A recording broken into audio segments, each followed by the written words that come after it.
Watchers in the Fourth Dimension. You look so sweet when you get angry. The Terminus seems to be at the exact center of the known universe. Short-term memory's the first to go. Hello and welcome back to Watchers in the Fourth Dimension. I'm Anthony. I'm Diana. I'm Julie. And I'm Reilly. And, short-term memory is always the first to go. This episode, we say goodbye to Nissa as a giant space dog treats space lepers under the watchful eye of some space slave Vikings. Oh, and we also have some space pirates. Yep, it's Terminus. But before we get into that, Diana's going to take a quick look at the mail. Over to you, Diana. So this week we are looking at the Great Time Flight. Just kidding. As this will be reiterated throughout the comments. We go over to Facebook first, and Hayden Chubb says, one of the good things about your podcast is it makes me go back and rewatch episodes, especially those I did not like and tend not to revisit. Time Flight is definitely one of those. Having just rewatched it, I have no idea what was going on, but it is fun once you give up on it. I like it. All that struck me was the number of cast members that are lined up for the camera on the small sets on numerous occasions. Which brings me to my metric. 5 actors lined up for the fourth wall out of 10. Impressive mustache too. Should have got its own credits. Stacey Custer says, mostly enjoyed this one. The Master is really incomprehensible though. Just why? Thoroughly enjoyed the flight crew. This season has had an astonishing amount of random people in the TARDIS. I don't recall there ever being so many non-companion characters in the TARDIS. A note on Anthony Ainley and his master. I just don't get it. He is a good actor. I enjoyed him as Tremus. He was great as the old guy with the double hats in Castrovalva. Okay, Khalid is questionable. So why is his master so terrible? It's weird because I enjoy him and he drives me nuts. As for Time Flight, 7.5 ridiculous and unnecessary disguises out of 10. David Gordon says, okay, here goes. This is truly terrible. Some good ideas, but also some bad ones. And most of those involve the Master who, as has been said elsewhere, has no reason to wear such a borderline racist disguise. The plasmatons look they are made out of bubble wrap, and the Xeraphon appear to be sensorites and leotards. Nice. Most of the human characters seem to be very two-dimensional, albeit very likable. Sadly, the actor playing Angela seems to be a bit wooden. The whole thing feels like a wasted opportunity. Not great. Sidebar here, Michael Cashman, who played Bilton several years later, became his MEP. I don't know what that means. Overall, dull and boring, and manages to make Ford to Doomsday look very good. I'm giving this 2 temporal limiters out of 10. So before you move on, Diana, for our Americans, MEP is Member of European Parliament. Oh. Britain used to have some of those before we Brexited. Now we don't. Kieran James Evans says, oh boy, this story. Well, part 1 is kind of all right. Some nice location footage, which again looks lovely on the Blu-ray, being new transfers from the original film. And nice that the Doctor actually remembers to name drop Unit and Department C-19, but more of that in the novels. But the rest is utter nonsense. What the actual fuck is the Master doing? Seriously. But, you know, I can actually laugh at it for trying, which isn't something you can say for the next story. So it gets 4.5 million pounds of airplane buried in sewage works out of 10. Mark Dunstan says, not the best, but quite enjoyable story. Not as dreadful as I thought, although the Master looked ridiculous in that makeup. Agreed. First episode is fun, but the rest doesn't make a lick of sense from Troy Hunter. Still, at least not as dull like For to Doomsday. And Nicholas Rutherford rounds us out there, saying, this really should be called Time Shite. But I rewatched it recently, and I was surprised that I thought it was one of the more enjoyable stories of the season. Agreed, it makes no sense that the Master dresses up as Khalid. The scenery and monsters are poor, although no poorer than, say, the 3 Doctors. But the Heathrow footage is fine and the characters are likable. I remember even my dad being interested for 5 minutes as Concorde was involved. I disagree. At least the ones in the 3 Doctors could move. Well, David Patty over on Facebook Messenger commented in, Time Flight podcast was fun, although now I have trouble thinking of the Master as someone you shouldn't kink shame. The behind-the-scenes segment did clarify some things for me. Basically, the show's got a Bob Baker, Dave Martin script without a Terrence Dix to beat it into sense. It had the opposite. This is something that needed simplifying, and the production team just kept adding more stuff. Can't hate it, though. The Master's more than borderline racist, but there's something endearingly strange about his plan, and the other characters are unexpectedly fun. In particular, I like the 3 pilots, even though I don't know which one is which. Overall, it's got a bit of energy to it, which does compensate for the shonky script and the dodgy special effects. Mind you, the plasmatons. I live in a village, and there's a field across the road with sheep in it. Every so often, a sheep will stand still, strain slightly, and produce a little pile of plasmaton on the grass. God. 5.5 Chanois Shara Shamo Sharams out of 10. Yes, excellent. And then finally over on Instagram, we've got 3 comments. One from Guy Lambert, UK. Loved this edition. Surprised you guys didn't loathe it to the degree most fans do, nor crave more Adric grief time. I'm pretty sure that this was the story where Davidson thought, nah, 3 years will be enough. 5 prehistoric washing up bubbles out of 10. Citrine Dragonfly commented, really enjoyed the episode, everyone. I've only seen Time Flight a couple of times and only in the last decade, but it was fun. The Master's disguise may be problematic, but I love Anthony Ainley's scene chewing in every 80s Master's appearance. I also liked the continuity from the previous story with Tegan and Nyssa being upset over Adric's death. He might not have been their favorite person, but they had traveled with him for a while, and the death should have had an impact on them, at least in the immediate aftermath. Because I watched so much out of order, I saw the next stories decades before this, so it was nice to find out how Tegan had become separated from the Doctor and Nyssa. 6 anagrams of Tony Ainley out of 10. And finally, Beardo Beatnik, another fun episode, watchers. Much thanks. A point of my score applies to Tegan for not being an insufferable brat and getting to be a flight attendant for 3 seconds. Otherwise, this story is a pointless mess. Also, what's up with the appearance and disappearance of snow around the Concorde? 4, I'll explain it laters out of 10. And that's the mail. Thank you, Diana. And as a reminder to our listeners, we really do love getting your feedback, thoughts, comments, and questions, and we do try to read out as many as possible on the show. So please do get in touch. You can contact us through Facebook and Instagram at @Watchers4D, or you can email us at watchers4d@gmail.com. You can also get us on our Discord server, the link to which is in the blurb for this show. And we would also love it if you subscribe to the podcast if you're not doing so already, and if you dropped us a review or rating on your favorite podcasting platform. So, moving behind the scenes here for Terminus, and this starts when writer Steve Gallagher's first Doctor Who story, Warrior's Gate, was entering production in the summer of 1980, and he began discussing further ideas with the then script editor Christopher H. Bidmead. They arrived at a narrative about a spaceship from another dimension which was equipped with an experimental Pandora drive, the use of which had created the universe and now had the potential to destroy it as well. The ship was tended by a religious order, and the sick made pilgrimages there in the hope of a cure. One of the priests had been transmuted into a Minotaur-like figure, and as a result, he was able to interact with entities from the other dimension who operated at a different timescale and therefore moved almost inconceivably slowly. Bidmead and producer John Nathan Turner were very happy with Warrior's Gate and encouraged Gallagher to start working on this new concept.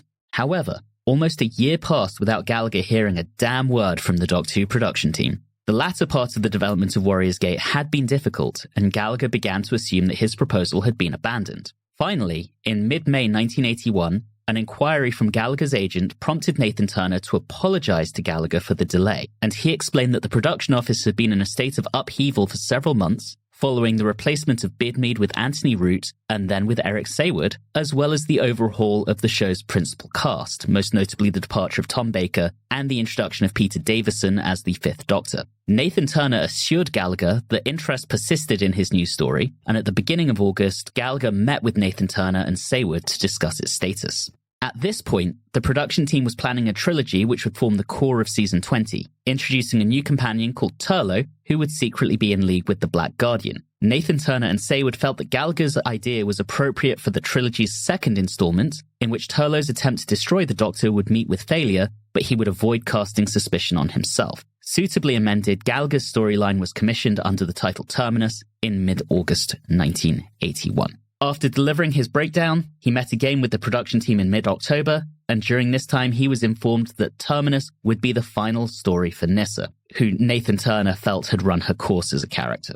Gallagher was asked to provide a fitting swan song for her, placing more emphasis on the character than was usually the case. This decision was met with great disappointment by Davison, who felt that Nyssa was the most appropriate companion for his Doctor and had lobbied to retain her. Gallagher was asked to proceed with the script for Part 1, although his formal commission did not come through until the beginning of November. The remaining installments of Terminus were requested a month later. In writing the story, Gallagher took inspiration from Norse mythology, naming the Vanir after a lesser group of fertility gods. Of the individual members, Bor was the father of Odin, head of the Norse pantheon. Sigurd was a great Norse hero, also known as Siegfried or Sigvard Snarzenvend, and Eirik was originally called Eirik, after a king of Norway and Northumbria known as Eric Haraldsson or Eric Bloodaxe. Similarly, the Garm was named for a monstrous hellhound known as the Garmur, who appeared during the time of Ragnarok, the twilight of the Norse gods. Meanwhile, the term Lazar was an archaic word for leper, being derived from the biblical figure of Lazarus described in the Gospel of John as having died from an illness,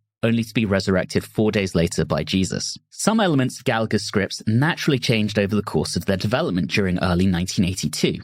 The instability in the TARDIS was originally caused by an experiment Nyssa was conducting, rather than being Turlough's handiwork. Kari, whose name was apparently Yoni, until Saywood observed that this was the Sanskrit word for the female reproductive organs, contracted the Lazar disease in episode 3. Bor initially perished in the same installment, and Gallagher bizarrely also wanted to hint at an underlying sexuality to the relationship between the Doctor and Nyssa. You don't say. I hate it. Yeah. The director assigned to Terminus was Mary Ridge, who had developed a good rapport with Nathan Turner during his days as an assistant floor manager. Joining her behind-the-scenes team, we have production manager Steve Goldie returning to the show for the second and final time. He had previously been an assistant floor manager on season 16's The Armageddon Factor. As designer, we have the return of Dick Coles for the final time. We had previously seen him work in this role on season 15's Underworld. As costume designer, we have the final work of Dee Robson, who had previously designed costumes for Season 15's The Invasion of Time and for Arc of Infinity earlier in Season 20. And last but not least, we have Roger Lim as composer returning for the 6th time, and he had previously scored The Keeper of Traken, Four to Doomsday, Black Orchid, Time Flight, and Arc of Infinity. Now, production on Terminus was troubled. 6 studio days had initially been scheduled, a typical amount for a Doctor Who story with no location filming. However, the BBC being the BBC, an industrial dispute was brewing between the BBC and the Electricians Union, resulting in a major reorganization of shooting schedules. Consequently, one of Ridge's studio days was clawed back, meaning that her team would be up against the clock to record this story. More problems arose in costume design. The fabrication of the Vanir armor was outsourced to the props firm Imagineering. We've heard their name a few times over the last couple of seasons. But a miscommunication led Imagineering to understand that the armor was meant to be purely decorative, and they were shocked to learn upon delivery that it would actually be required for combat. And so the costumes were extremely noisy when involved in vigorous activity, and costly refurbishing was required to address the problem. Ridge would also later claim that costume designer Dee Robson had crafted the outfits for Kari and Olvir in light blue, despite the fact that Ridge had made it known that this would interfere with the effects work using the chroma key technique. According to Ridge, the costumes had to be remade in white at significant expense. This account has been disputed by Robson, who asserted that the costumes had always been white. So, who knows? Filming on Terminus began in late September 1982, and very soon after production began, it was discovered that episode 1 was underrunning, and Saywood asked Gallagher to provide 2 new 1-minute scenes.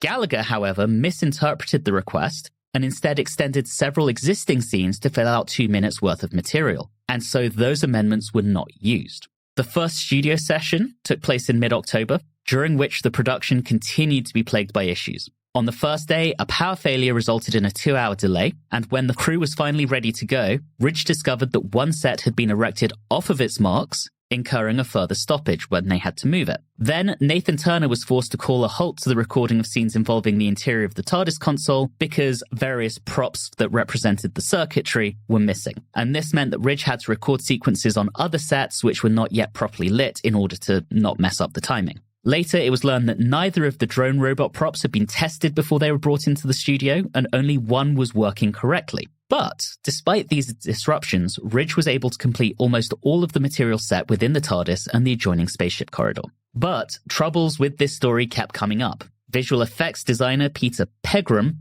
was responsible for Kari and Olvir's helmets, which he thought were only to be carried and not actually worn. And so when the actors put on the helmets, they found that the lack of air holes meant that they easily fogged up, necessitating modification. And later, one of the extras playing a Lazar accidentally grabbed Janet Fielding's top during a scene, causing her to expose herself. Suffice to say, that did not make it into the final cut. Ridge then spent a full day during the first studio block concentrating on material in the spaceship control room and various corridors, but was unable to complete everything she had planned. For the first time in her prolific career, she was extremely disappointed to realize that she would have to delay some scenes until the already packed second studio block. This resulted in an increasingly tense atmosphere on set, with Davison incensed that the actors' performances were not being given enough attention in the rush to record. Sarah Sutton, meanwhile, was very disappointed with her final story and couldn't understand the rationale for Nyssa removing her skirt. Same girl, same. For the second studio session, Ridge began with some of the material in the spaceship corridor and lower deck which had not been completed in the first block. This included Nyssa's farewell, which Ridge had tried and failed to tape previously by restaging it in the TARDIS console room, which none of the cast felt actually made sense. Originally, Nyssa and the Doctor were merely going to shake hands as they parted, but Davison and Sutton were the ones who decided that the Doctor should give Nyssa a kiss on the cheek instead. Next, Ridge moved on to scenes in the receiving area, the stockyard, the elevator, and the depths of Terminus, alongside some of the material in the station's control room. Here, the pilot had been dressed with cobwebs, which Davidson objected to, observing that he was not meant to be dead, but rather moving very slowly, and so Ridge had them removed.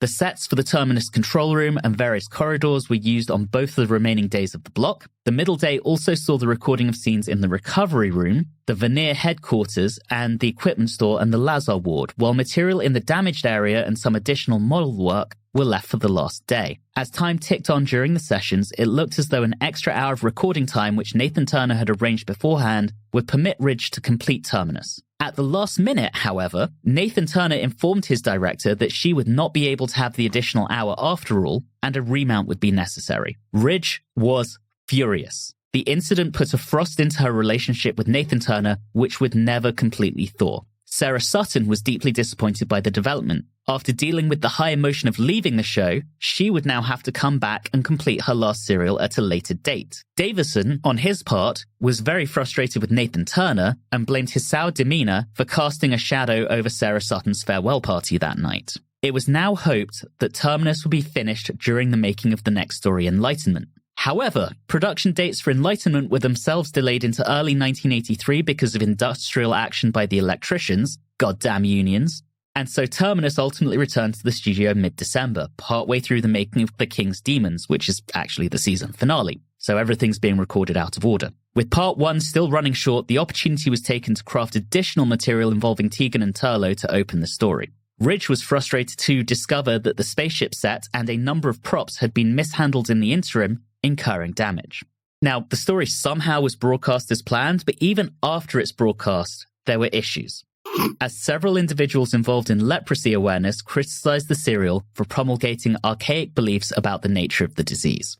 And so with that, we're on to our short summary, and because no one is fed up of my voice at this point, it's with me this time. So here we go. Turlough sabotages the TARDIS, causing it to dump our crew into an adventure that involves a giant space hospice that looks like a rundown shopping mall. The place is run by grumpy guards in comical costumes and a dog-headed nurse called the Garn. And we have some space pirates because reasons?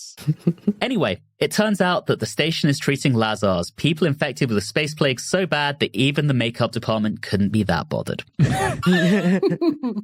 Nyssa, having had enough of being the only competent one in the room and having been cured of the Lazar disease herself, takes one look around, sighs, and decides to stay behind to help cure everyone, and also conveniently leave the show. Meanwhile, Tegan and Turlough spend the entire serial skulking around ductwork and other corridors, and the Doctor hangs out with someone who isn't even one of his companions. In the end, Nyssa nobly departs, the Black Guardian still doesn't get his way, and we're heading off to the final story of the Black Guardian trilogy. Thank God. All right, let's go ahead and discuss this. So we'll start with part 1, as usual. And someone else, please talk. I don't know where to start because I have so many opinions on so many things as to why did we decide that we needed Norse mythology, except not really Norse mythology. Throw in a little bit of Greek mythology because apparently Minotaur except turned dog. And the whole Lazarus thing is a very poor choice. So I don't understand any of the decisions that have been made for this story. Well, I'm just so glad that we immediately got Turlo talking with an off-screen voice, because we certainly didn't get enough of that in Modern Undead. And because I need to let the audience know, the second that Turlo came on screen, my good boy Bandit was barking at him. Could not stand the man, and I am so proud. Was it Turlo, or was he barking because of the bird on the Black Guardian's head? It was Turlo. It was Turlo. It was Turlo. And I can't recall, Anthony, was it in Modern Undead, did you call the Black Guardian basically Goth Liberace? Maybe, but I don't remember. I mean, it's a good description. I'm claiming that then. Yeah, you wait until you see the White Guardian. Oh, God. So, Julie, have you basically got Bandit conditioned based on your reaction to Turlo? Is that what's going on here? Yes, I think I have. Okay. In one episode. And this story didn't help matters. Although I will say that Turlo is very wishy-washy. Because in all these instances, he's supposed to kill the doctor, which in order to do that, he should actually just leave Tegan to deal with things by herself. And yet he doesn't do it. So I assume that they're going to try to come up with some sort of redemptive arc for him. But really, it was just that the man has no backbone. Hey, if the Turlo arc doesn't end with Tegan punching him in the face, then this show has failed. The show has just failed completely. I did enjoy the Turlo scene where he provides the excuse of talking to a disembodied voice as that he was singing. I don't know about you guys, but I would have loved to have seen Tegan press him on this into saying like, okay, well, sing. What were you singing? And him having to come up with something off the cuff. That would have been really wonderful. I mean, since it was in a speaking voice, I can only assume that it was maybe some Bob Dylan or possibly Leonard Cohen. Or Shatner. Yeah, or Shatner. maybe. Oh, Turlo is a massive William Shatner fan. Yeah, that tracks. Just his albums, not his acting. Exactly. Meanwhile, we have Nissa sciencing in her room because she's an adult now. The only time when she's good. Because Yeah. the rest of it, what did they do to her? Yeah, so can we talk about that? I feel that's kind of like the elephant in the room. Mhm. Yeah, so effectively, this is something that runs through the whole story. So Nissa gets sidelined with the disease for most of the story. Turlo and Tegan spend most of the story in ducts and corridors completely sidelined, and then the doctor runs around someone who's not his companion. It's a really weird choice. Right, especially for a companion's last serial. Yeah. And when it comes to them deciding that in this season, Nissa has become an adult, just because you legally become of age does not mean I need you to run around in your underwear Yeah. for the majority of the episode, especially, and I know this comes later, but especially because the outfit that they had her in, that basically was a negligee, was so revealing. Mhm. There were times where I could basically see her belly button Yeah. down the front of her shirt. And I was just like, I am uncomfortable because they've spent so much time reiterating that she's a child. This is pretty young. We try not to sexualize her. That is a community reference. Yes, it is.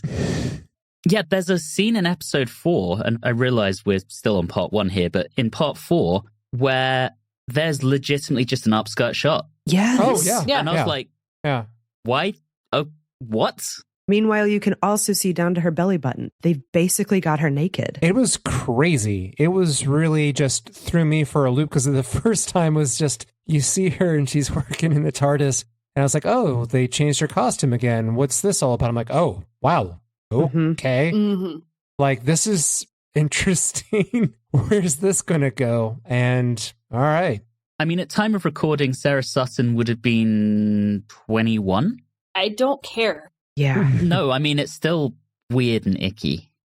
Yeah, and especially with Diana's point, which is, once again, it just feels like kind of whiplash. I mean, she is an attractive woman, but then like when you follow her on the show where she's basically just a teenage kid, then all of a sudden it's just like, hey, everybody. You're like, whoa, what? And this is how we decide to cast her out is, Yeah. I call it casting out because let's be honest, it's not a nice farewell. No. It's not a good farewell. It's fairly noble, though. Yeah, it's interesting though, because do you think that it was like some sort of like mixed up thought in their head? Hey, we can't just have her leave. We've portrayed her as a child and make this seem like the doctor's letting a child go off on their own. Here's an idea. Let's just, sex her up a bit. That'll make her look like an adult. Then it'll be okay for her to go on her own. I hope that was not their method of thought for this. I mean, I think you might be disappointingly onto something there, Reilly. Yeah, I thought that's why it was also weird, and especially weird to learn that it was the actor's decision for the doctor to kiss her at the end. Yeah, that was odd. She's standing there like naked. Yeah. Give her some clothes, give her a handshake. And, this is an awkward point to bring up after our discussion, but would you all agree that Tegan and Nissa's hair is red? Both of them have red hair, yes? Nissa, yes. Tegan... No, it's not a little reddish? Okay. Maybe? Usually when casting a television show, they try to distinguish the characters as much as possible.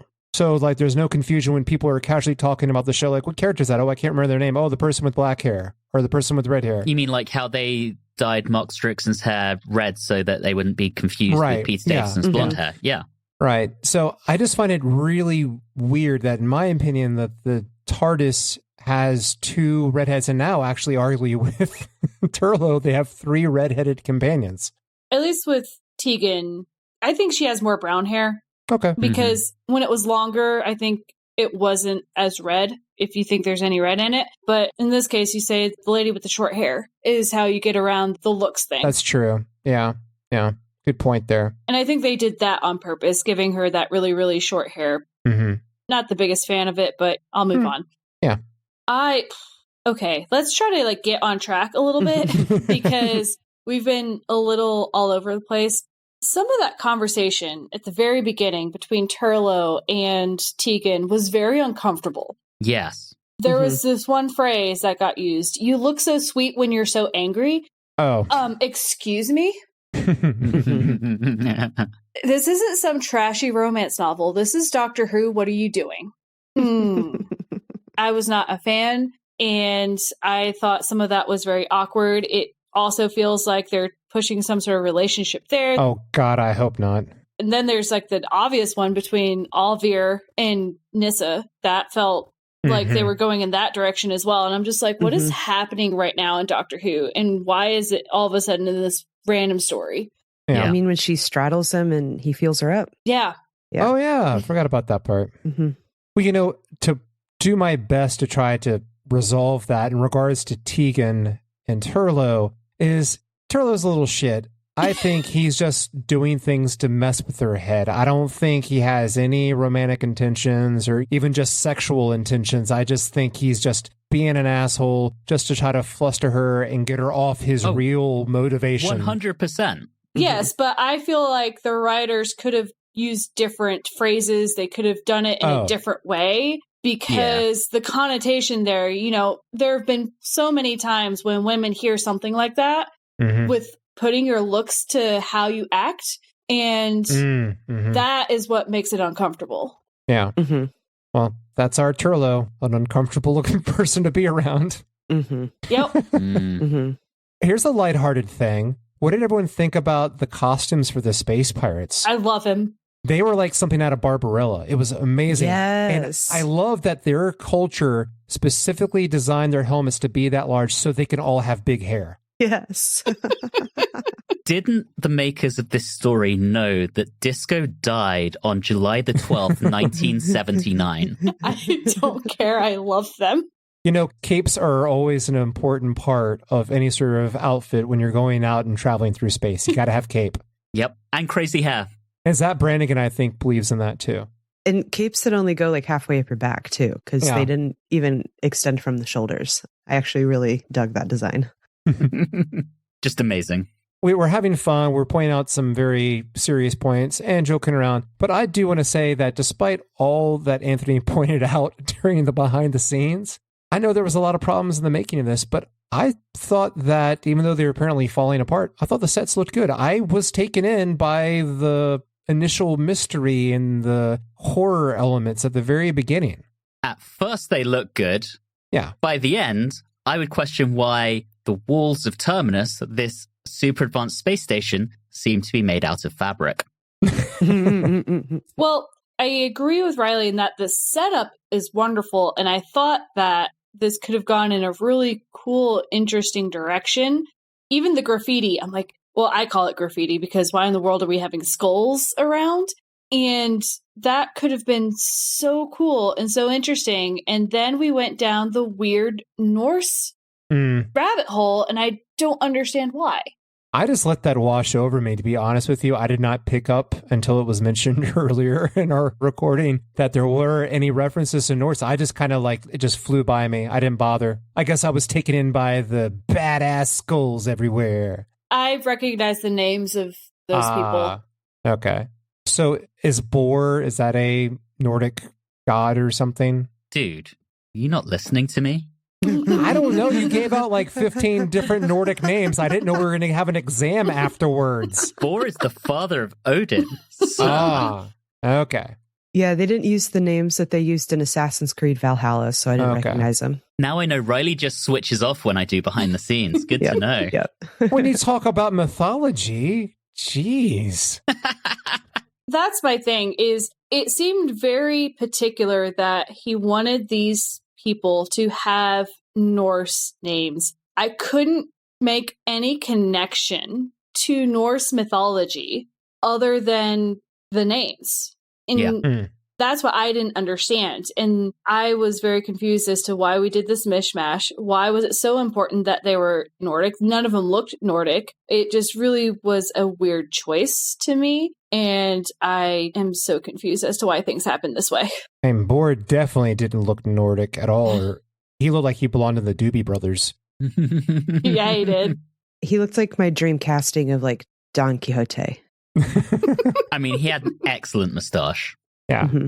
To add on the pile of things that we don't understand and are low-key offended by, the whole conversation about the fact that this was a leper ship is crazy, because that has been curable since the 40s. And so there's not even the excuse of oh, well, when this was set, as you already talked about, Anthony, there were protests. There were people that were mad.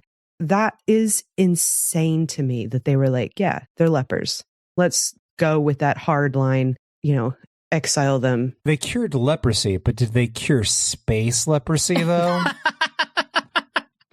But even the fact that they even referred to it as a leper ship, to even call it that. Mm-hmm. It could have been a space disease.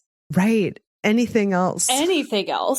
And something that was completely alien, and no one would have said anything. But the fact that you use that terminology in something that is actually, yes, very offensive because people don't understand the disease, nope, not a fan. And they just kept sticking with it the whole time. Yeah, it's deeply questionable. Well, I mean, in the horror elements is that they were obviously, especially with the scene, I believe it's in part 1, where Tegan gets the caught by the arms around the door thing. That's classic zombie genre right there. Oh, yeah. Mm-hmm. They're leaning on that hard. Right, and it is inappropriate, but I also can't help but admit that it was awesome. I'm sorry, I just really like zombie stuff. I really do. Again, if they had just not called it leprosy, I would have had no problem with it. Mm-hmm. They went down that path. It wouldn't have even, because it didn't even read as zombies to me. It read as leprosy stereotypes. And so if they hadn't called it leprosy, I might have gone to, oh, it is a zombie thing. Wouldn't make me like it much more because I'm not a huge zombie fan. But I mean, so quickly labeled it as a leper zombie. The way that they were dressed, the way that the clothing fit on them is very reminiscent to that time period. Just everything that they did just was the body bag hoods for the guards. There is nothing about this that didn't scream leprosy. Yeah. Yeah. yes, there are some zombie tropes being used, but eventually we actually hear one of the Lazars speak, and she's still coherent. She's despondent, but she's coherent. You know, these are not mindless zombies. They are people who still are able to think. Mm-hmm. And so, yeah, the parallels are pretty clear. Are we still in part 1?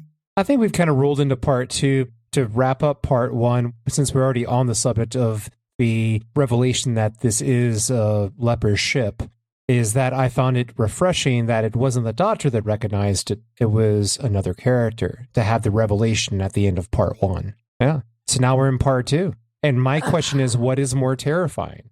Catching a disease or being stuck in an enclosed space with Turlo? Oh, man. Oh, boy. Julie, I'll let you take that one. I'll take the disease, please.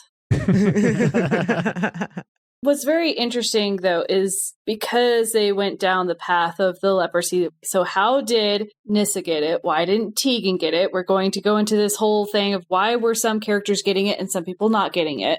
They never really resolved that, which I find interesting. You've got the whole radiation thing, except our crew never gets impacted by the radiation whatsoever, which doesn't make any sense. I have lots of questions. Mm-hmm. Oh, yeah, it gets worse in regards to plot holes, yes. Can we also just address how this is now the second story in a row when Nyssa has been infected with some form of disease? Yeah. That makes her strip this time. What? The stripping thing really that was uncomfortable. Yeah. So, in my notes in part 1, when they had her in that outfit that was, very much a departure for that character, I, of course, wrote down in my notes, part 1, I said, we try not to sexualize Nyssa. And then in part 2, when the skirt came off, I said, okay, apparently we are trying to sexualize Nyssa.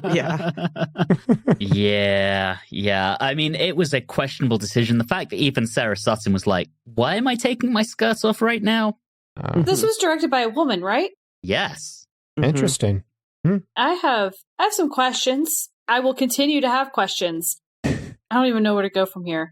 I will say I have someone who I'm probably going to be up for worst actor, and that is whatever her name is, who plays Kari, whatever. I loved Kari. Please. There were some times when she yelled something, and I was just like, "Girl, please!" And then, oh, I mean, they were definitely overacting. Yeah, but it was so bad.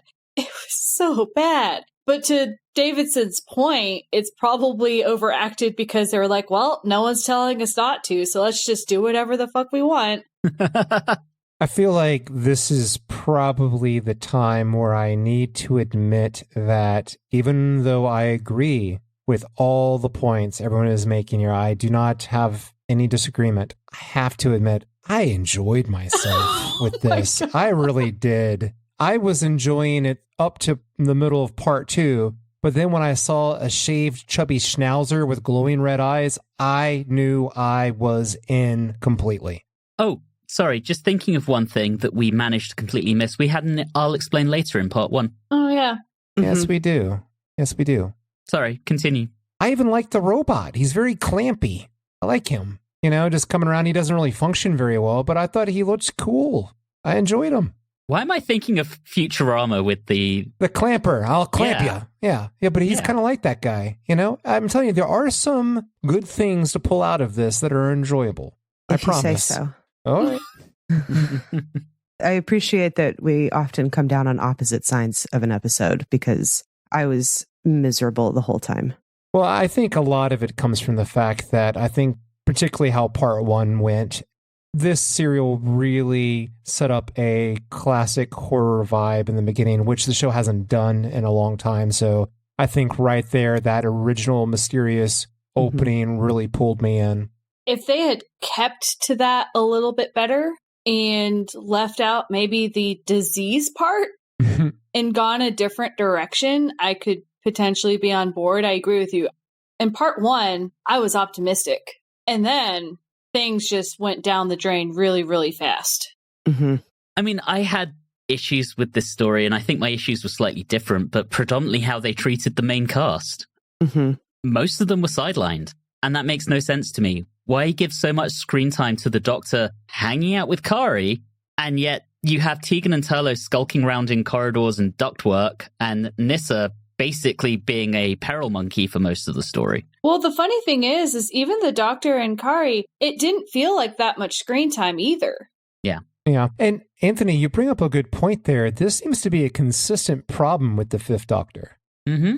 It's like I don't think of any other Doctor that actively does not want to be around his companions as much as this one. And what I would have done with this is I would have had Tegan contract the Lazar disease, Nyssa pick up her passion for helping the Lazars through treating Tegan and figuring out how to cure Tegan, and then the Doctor and Turlo paired up with the Doctor every time he turns his back, we're left wondering whether he's going to get killed. And I think that would have been a much better way to handle our companions. You don't need our two space pirates, who I actually did kind of enjoy, but let's not have side characters that are enjoyable or not at the expense of our main cast. I think there were too many characters, to be perfectly honest, right? That they were trying to make into important sides, right? And then there were some where I thought they were going to be more important, and then all of a sudden they only have 2 minutes of screen time. And I'm like, okay, our lead dude on this side doesn't matter until the very... Okay. Oh. The guy who was Eric, basically, but not really Eric. Okay. The most powerful one of those guys, and you leave him out of the entire story. Mm-hmm. Right. What are we doing? I don't understand. An unnecessary coup of the spaceship. Yes. Yeah. There was so much about it where I just couldn't follow what was happening because it was all just kind of vague as well. Oh, and the company. Who's the company? Wayland Yutani. That has special medicine that makes it so that the guards can't get sick.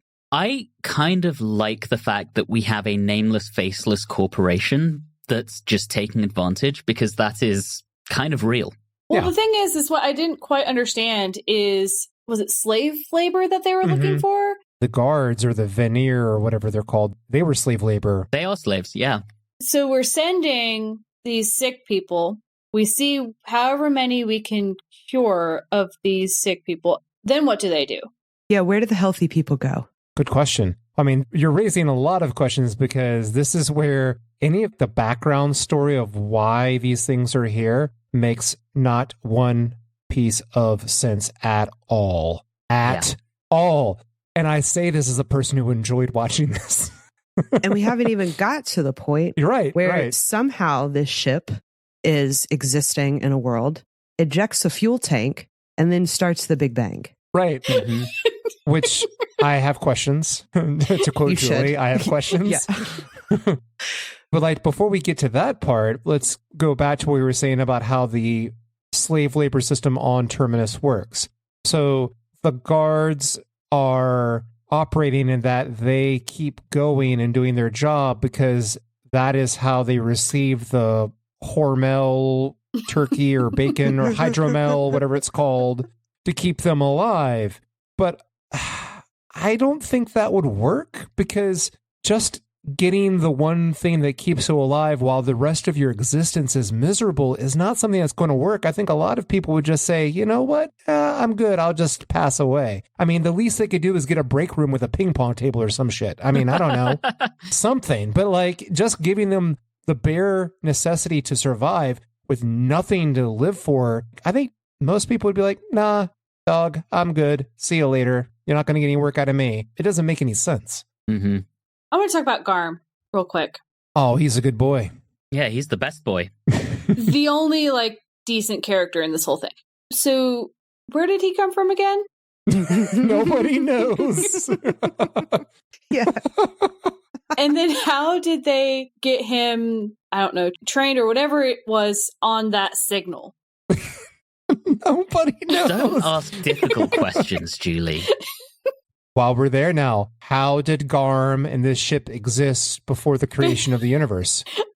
Look, that one, I was on the floor. Cannot believe I like this show. Right. I mean, on top of that, it is what doubles down and make it even worse is that that ship was created solely to cure people or kill them of people that had a certain disease. Once again, people, multiples, that existed before the creation of the universe. In an advanced enough technology to build a big ass spaceship. Right.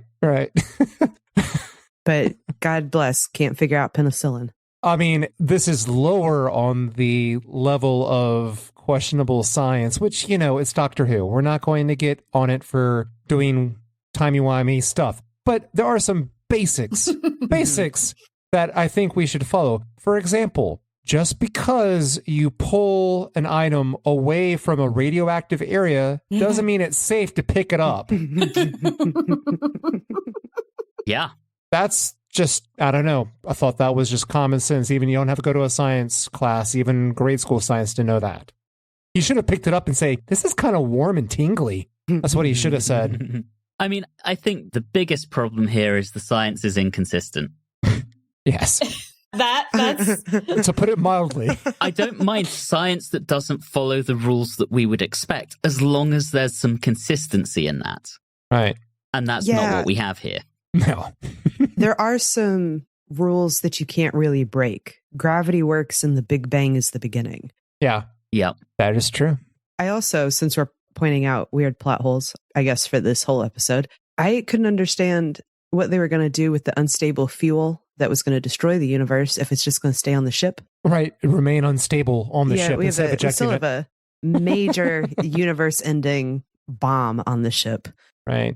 Are we really going to leave Nissa in charge of that? Nissa's going to figure that out? Okay. And this is, again, goes into a common criticism that we've had on the show is that you got a spaceship filled with people that are dying, that they're not bad people. They deserve to be saved. That's enough peril. That's enough importance and gravitas to the story. We don't have to put the whole universe at risk.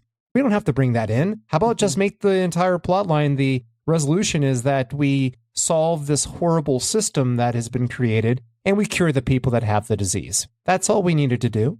Mm-hmm. Yeah, they could have left it at the fuel tank is unstable. Yep. Yeah. We could have solved the problem of the fuel tank and not had to worry about how did life begin before the Big Bang. And we're still apparently emitting radioactivity even before the fuel tank issue, right? It's not impacting anyone from the TARDIS crew. No, not at all. Because that's just how that works. Even though they don't have special Sutton Who masks. Yeah. All right. So there are some problems here. I mean, and going back before is like you were saying Nissa gets the disease, but I mean, Tegan basically gets like completely just manhandled. Yes. Manhandled, and she's totally fine. Yeah. In the cutscene, I mean, they even got her topless. Yeah, exactly. Yeah. And they still won't change her outfit. No. That's the risk. God. Okay, Anthony, lead us down a better path, please. I mean, I don't even know where we are on the story at this point. Okay, all right. We are in part 3. Let's talk about this. How about Boar? Boar is a good character. I thought he was a refreshing change to the serial, where he was just seemed like a very nice, kind person that you see slowly losing their mind due to dying of radiation poisoning. Yep, that was well done. Yes. I do agree that he was well done. The other thing I liked from part 3, and I say this because I think Star Trek stole it, was the drug, the hydromel, comes in little vials that they put into their suits. And I think Star Trek Deep Space Nine stole that idea for the Jem'Hadar and Ketracel White, who administered their drug in a very similar way. So at least someone out there was inspired by this story and then did it way better. Okay, that's nice. I'll give you another one. I think that the armor reminded me of the Academy Award-winning costumes, particularly the armor, the red armor in Bram Stoker's Dracula, done by Francis Ford Coppola in the 90s. Ah, yeah, I see it. I could see an influence there. Yeah. The armor was loud. See, it's not all bad guys. Come on. But it is pretty fucking terrible for the most part. Yeah, just mostly bad. I mean, we were doing so well with Mordrin. We were going in the right direction. Right. Although I still wasn't as big of a fan as you guys. But this just, This is not it. absolutely not. I guess we should try to wrap up part 3 to get to part 4. Yes, we should. The weird thing about this, and firstly, we've got Valgard, who through most of the story is a real piece of shit, and yet comes good at the end.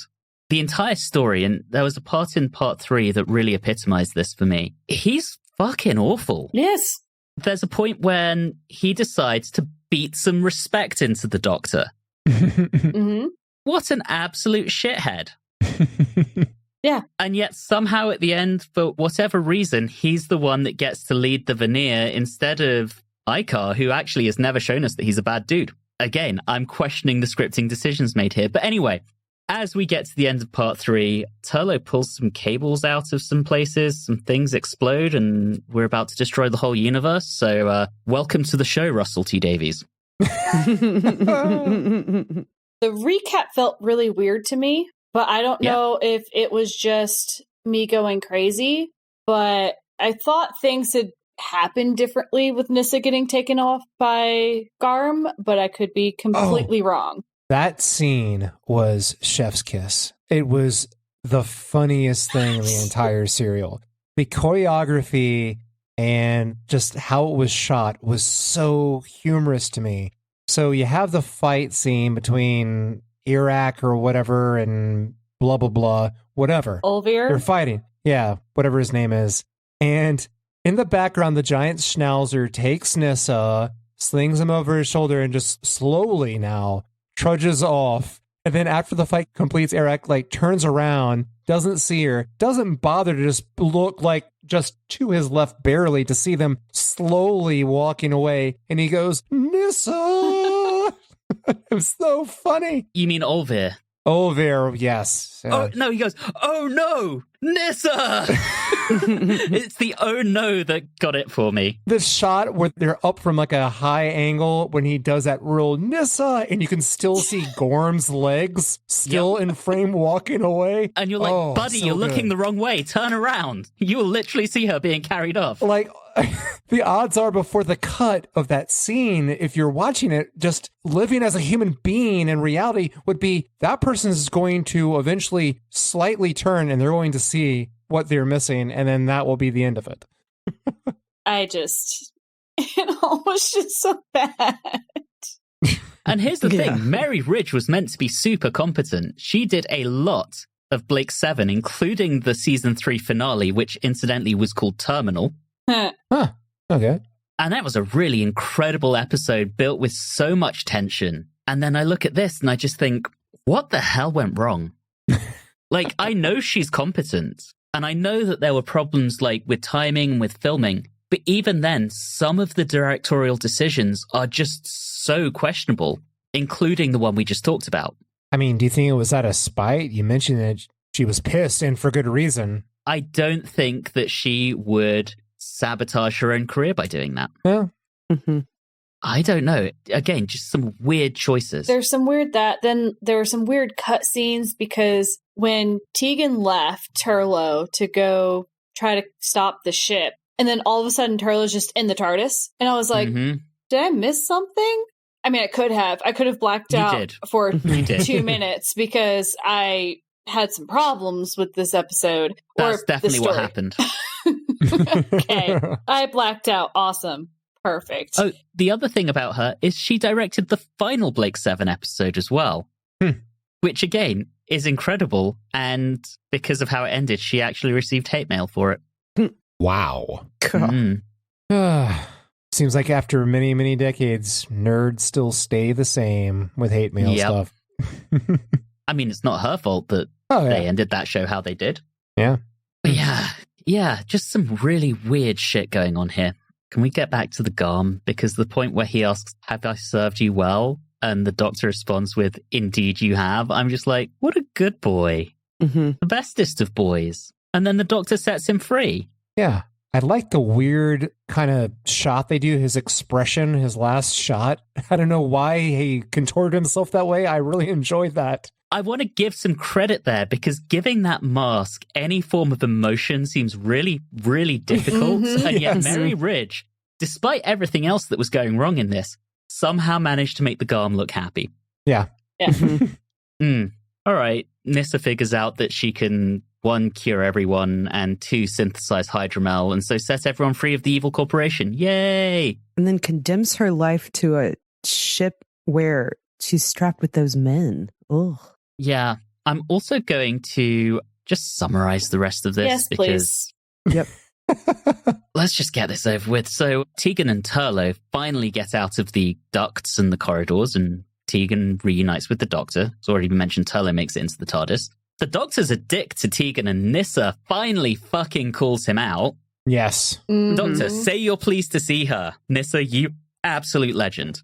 And yes, Nyssa can do science on Terminus, so she stays there. There's a very nice musical reprise of her theme from The Keeper of Traken, which I appreciated. And yeah, Nyssa leaves. She gets a kiss on the cheek from the Doctor and cries when saying goodbye to Tegan. And then the Black Guardian yells at Turlough some more. That's the end of our story. Yep. We're going to wrap up the Black Guardian trilogy next story, guys. I can tell you all already. This is really interesting to me because I can see that through all of our recordings, there's two types of bad Doctor Who serials. There's the ones that we enjoy talking about, and there's the ones we don't enjoy talking about. And unfortunately, I'm the only one that enjoys talking about this one. Well, I'm so happy for you. Yeah, I had a great time, okay? I enjoyed myself. Before Reilly sums it up, let's go ahead and look at the running metrics. So we did have, and I'll explain later. So that's +1 to that. No quarries, no jelly babies. I do think that Olvir's "Oh no, Nyssa" deserves at least 1 camp count point. Yeah, I agree. I also think their costumes, their spacesuits with the capes and the big helmet deserve 1 too. So we're up to 2. Any further camp count points? No. No. No? Okay. 2's respectable. That's precisely 1.5 more than Arc of Infinity. All right. Well, let's go ahead and rate this shit show. And Diana, you have the dubious privilege of leading us in this. Exciting. Well, it was bad. I did not like it. As Reilly pointed out, I didn't even enjoy talking about it. It was just because I didn't find the bad humorous. I found the bad just poor choices that made it so it wasn't entertaining for me at all.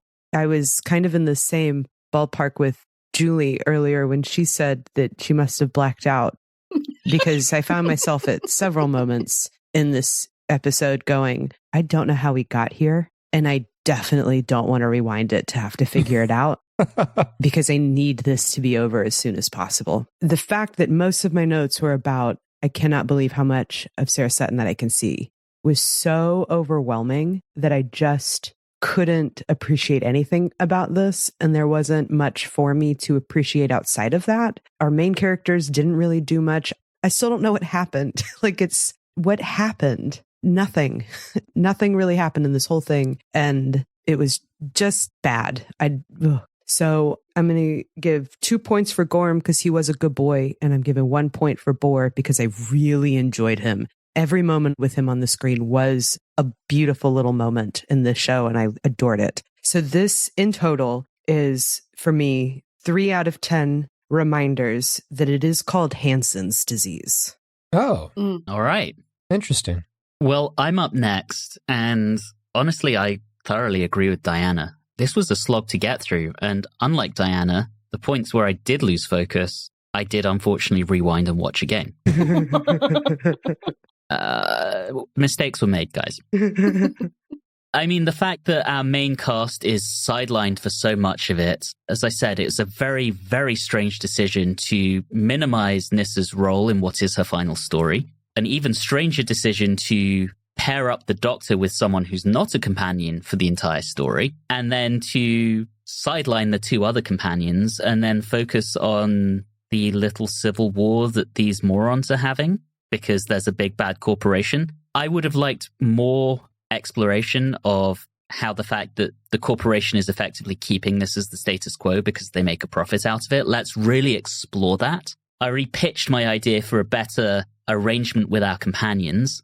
This could have been good. And I don't know how much Steve Gallagher's script was interfered with, because he is a very accomplished writer and we enjoyed Warrior's Gate. This is not emblematic of his work, I feel. And so I feel like even beyond the issues during production, something must have gone wrong during scripting that we don't know about. But this just isn't good. So I'm with Diana. This is 3 bestest boys out of 10. And Julie, I'll hand over to you to go next. I disagree with you, Anthony. I don't know that this could have been made a good story.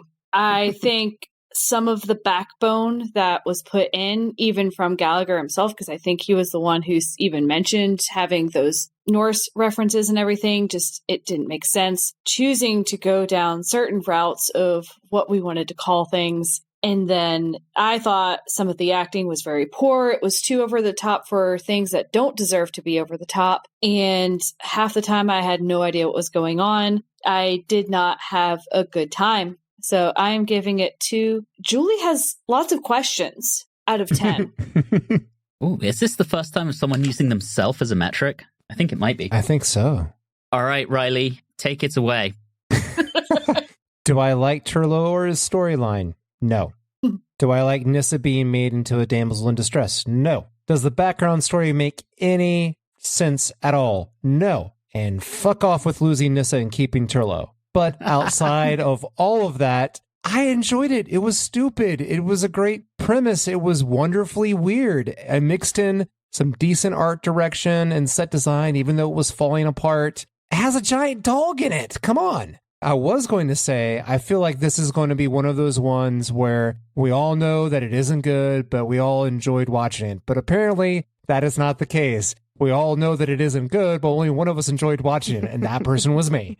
So this one, I'm not kidding here. This one was going to get an 8, but then right at the last minute, they took Nissa away. So I'm going to have to give this one 7 goth Liberace's out of 10. Hot damn, Reilly. Yeah, I went there. God. Well, that gives us a story average of 3.75.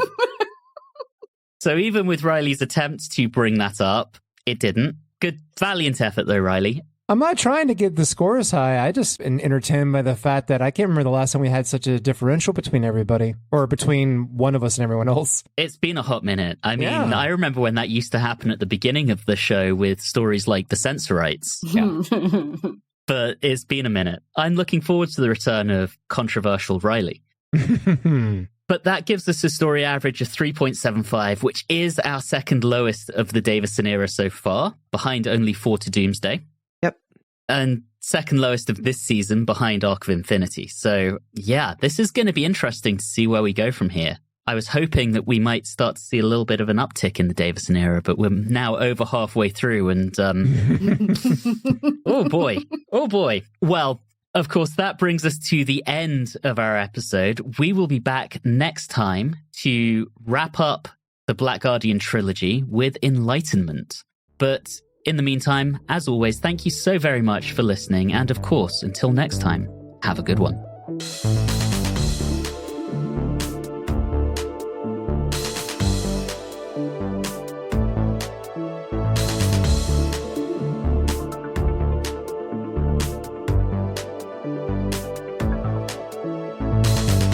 You have been listening to Watchers in the Fourth Dimension with Diana Burney, Reilly Schreck, Julie Philippek, and myself, Anthony Williams. This episode, I'll Take the Disease Please, was recorded on Monday the 25th of August 2025.